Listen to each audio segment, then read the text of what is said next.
আসসালামু আলাইকুম, welcome back to my channel. আজ আবারও চলে এসেছি আপনাদের জন্য আরও একটা নতুন রেসিপি নিয়ে। আজ আপনাদেরকে বানিয়ে দেখাবো কাঁচকলা দিয়ে তেলেপিয়া মাছের ঝোল। দারুণ একটা রেসিপি আজকের আপনাদের সঙ্গে শেয়ার করতে চলেছি। তো চলুন রেসিপিটা শুরু করা যাক। তো এই রেসিপিটা বানানোর জন্য আমি এখানে কাঁচকলা নিয়ে নিয়েছি এবং তার সঙ্গে তেলেপিয়া মাছ নিয়ে নিয়েছি। তো এই বড় বড় সাইজের তেলেপিয়া মাছ দিয়েই আজকে রেসিপিটা বানাবো। তো চলুন রেসিপিটা এবার শুরু করি। তো প্রথমে মাছের মধ্যে লবণ এবং হলুদ মাখিয়ে লবণ এবং হলুদ মাখিয়ে নিয়ে তারপর আবার ফিরছি। তো মাছের মধ্যে লবণ এবং হলুদ মাখিয়ে নিয়ে চলে এসেছি। এবার মাছগুলো প্রথমে ভেজে নেব।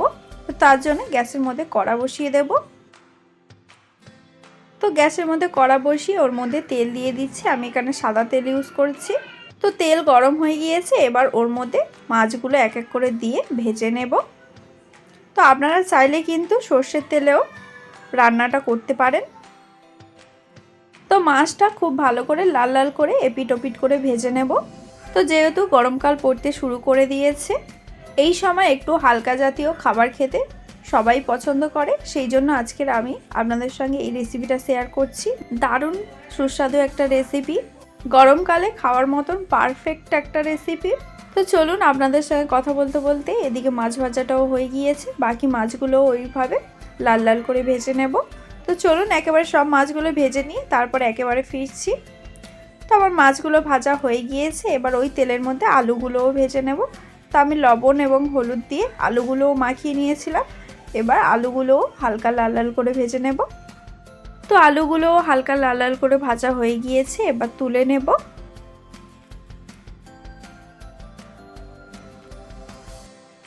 তো আলুগুলো তো ভাজা হয়ে গিয়েছে, এবার ওই তেলের মধ্যে আরও একটু তেল দিয়ে দেব বাকি রান্নাটা করার জন্য।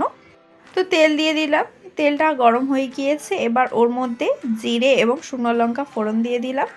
এবার ওর মধ্যে পেঁয়াজ কুচি দিয়ে দেব। তো আমি এখানে একটা বড় সাইজের পেঁয়াজ কুচি দিয়ে দিয়েছি। এবার পেঁয়াজটা হালকা লাল লাল করে ভেজে নেব। তো পেঁয়াজটা হালকা লাল লাল করে ভাজা হয়ে গিয়েছে, এবার ওর মধ্যে বাকি উপকরণগুলো এক এক করে দিয়ে দেব। প্রথমে আদা রসুন বাটাটা দিয়ে দেব, তারপরে বাকি মশলাগুলো দিয়ে দেব। তো আমি এখানে প্রথমে 1 চামচ আদা রসুন বাটা দিয়ে দিচ্ছি। এবার আদা রসুনটা একটু নাড়াচাড়া করে নিয়ে বাকি মশলাগুলো দিয়ে দেব, যেমন 1 চামচ লঙ্কার গুঁড়ো, 1 চামচ হলুদ গুঁড়ো, 1 চামচ জিরের গুঁড়ো, 1 চামচ ধনে গুঁড়ো, স্বাদ অনুযায়ী লবণ এবং কাঁচা লঙ্কা। তো সব মশলা দিয়ে দিলাম, একটু নাড়াচাড়া করে নিয়েছি। এবার ওর মধ্যে জল দিয়ে দিলাম মশলাটা কষানোর জন্য। এবার মশলাটা বেশ কিছুক্ষণ ধরে কষিয়ে নেব, যতক্ষণ না মশলা থেকে তেল ছাড়তে শুরু করে দেয় ততক্ষণ পর্যন্ত কষিয়ে নেব। তো মশলা থেকে হালকা হালকা তেল ছাড়তে শুরু করে দিয়েছে, এবার ওর মধ্যে কেটে রাখা কাঁচকলাটা দিয়ে দেব।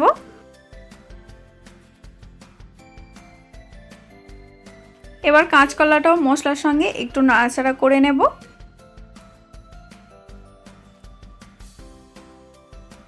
তো কাঁচকলাটা একটু নাড়াচাড়া করে নিয়েছি, এবার ঢাকনা দিয়ে দেব কিছুক্ষণের জন্য।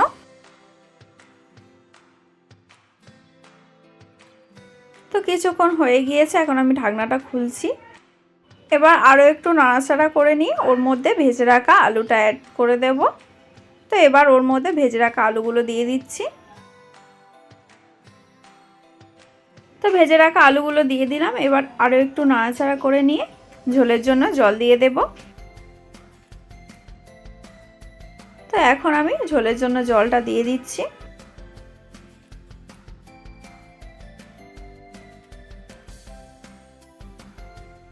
তো ঝোলের জন্য তো জলটা দিয়ে দিলাম, এবার ঢাকনা দিয়ে দেব ঝোলটা ফুটে ওঠার জন্য।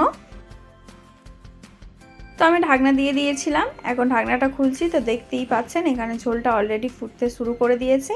এবার ওর মধ্যে ভেজে রাখা মাছগুলো দিয়ে দেব। এই রান্নাটা যতটা সিম্পল কিন্তু খেতে অনেক বেশি ভালো হয়। এইভাবে আপনারা অবশ্যই একবার বাড়িতে ট্রাই করে জানাবেন রেসিপিটা কেমন হয়েছিল। আশা করছি এই রেসিপিটাও আপনাদের খুব বেশি ভালো লাগবে। তো ঝোলের মধ্যে মাছগুলো দিয়ে দিলাম, এবার ঢাকনা দিয়ে দেব তরকারিটা হওয়ার জন্য।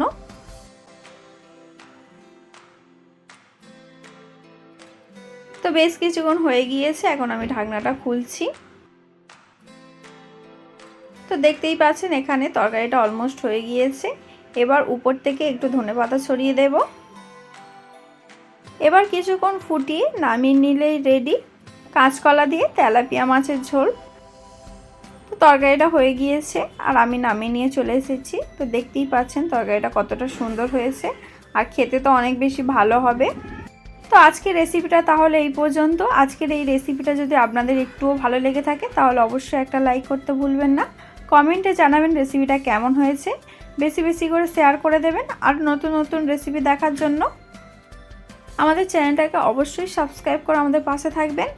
আরও অন্য কোনো রেসিপি যদি আপনারা দেখতে চান তাহলেও কমেন্টে জানাতে পারেন, সেই রেসিপিটাও আমি নিয়ে আসার চেষ্টা করব। তো আজকের মতো তাহলে এইটুকু, আবার দেখা হচ্ছে নেক্সট কোনো রেসিপির ভিডিও নিয়ে। আপনারা ভালো থাকবেন, সুস্থ থাকবেন। আল্লাহ হাফেজ।